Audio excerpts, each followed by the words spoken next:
Hey, good morning, friends. Mark Holmes here with my buddy Cowboy Joe Boo, as well as Joe Bear in the house. And as always, I want to thank you guys for watching, commenting, subscribing, and being part of the Joe Boo Sports Report. Without you guys, this doesn't work without you guys. So let's get open for business here. And let's wake up the football gods. Wake up here, guys. Man, I can't believe it. We are 94 days, 10 hours, 17 minutes, and 20 seconds away from kickoff of the 2019 season for the Dallas Cowboys, going against the Rams in that new stadium in LA. Hopefully, we'll get our first victory that night. I hope you're doing good. We're past hump day. It's on to Thirsty Thursday, and the weekend is not far away. We just got today and tomorrow, and then it is Saturday and Sunday. And it'll be another Sunday without football, but we're getting closer and closer, and it's beginning to look more and more like we will have a season in some form, way or another.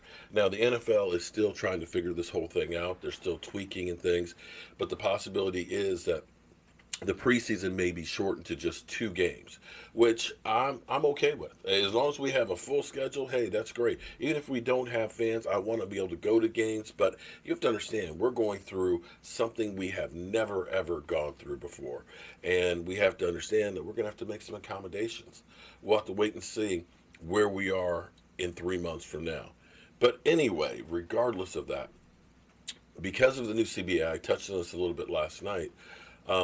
There's some things that changed because of the CBA.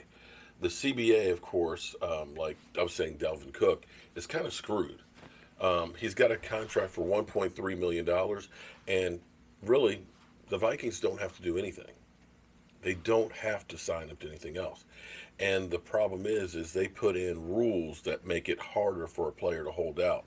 Where it used to be, you get fined every day, and it was forgivable when you came in. It's no longer forgivable.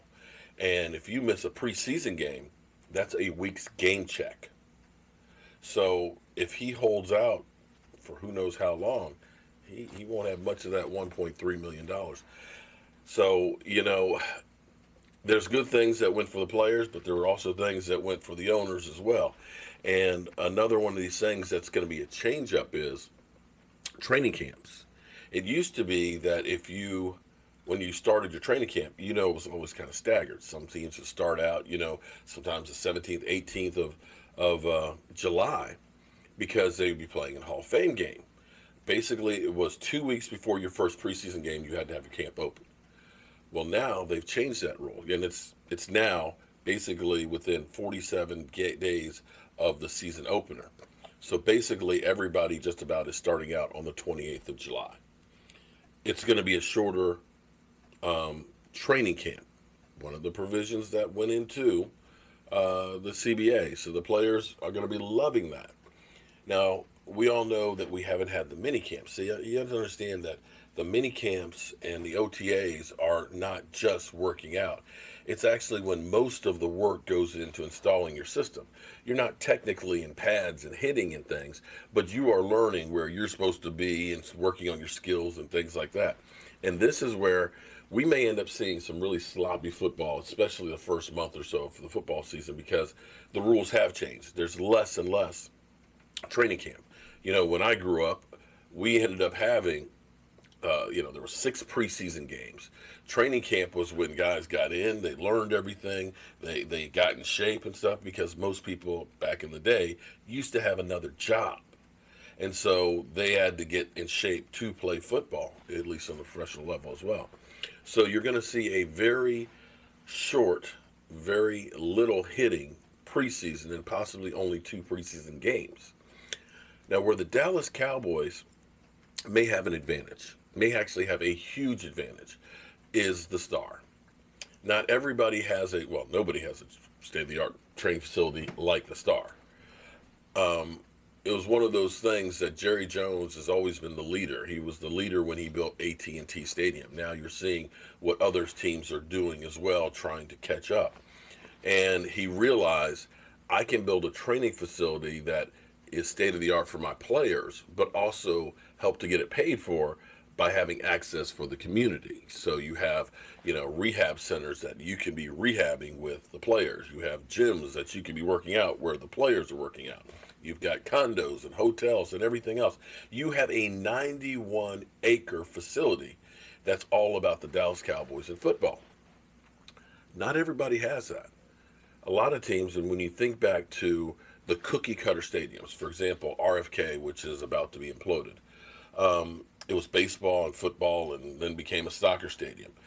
That was in D.C.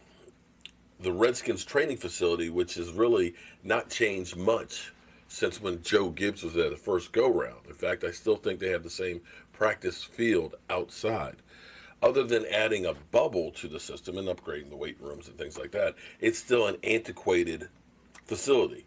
It's literally Redskins Park. You go through the woods and everything else. You come up to a gate, and you see this building that says, got the Redskins logo on it, and it looks very nonchalant.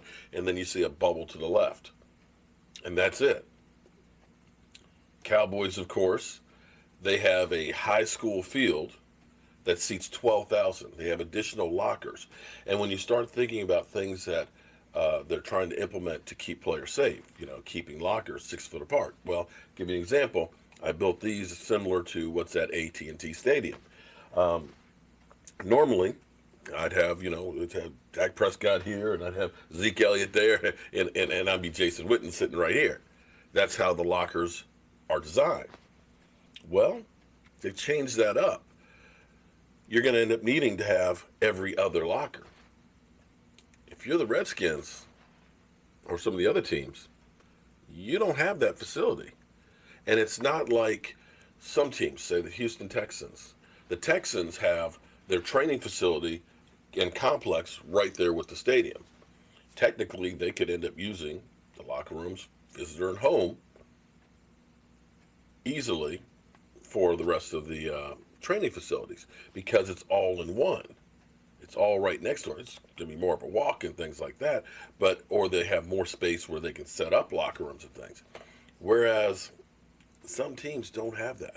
And this is going to actually be a great advantage for the Dallas Cowboys because they have tons and tons of space. They end up having their main locker room, which as you're seeing right here in the star. They also have another locker room that's part of their normal training facilities for when you have the rookies and things like that. So there's a capacity of 91 lockers there. And they'll be able to basically say every other one and then be able to take advantage of the 2 high school locker rooms that are also in the training facility.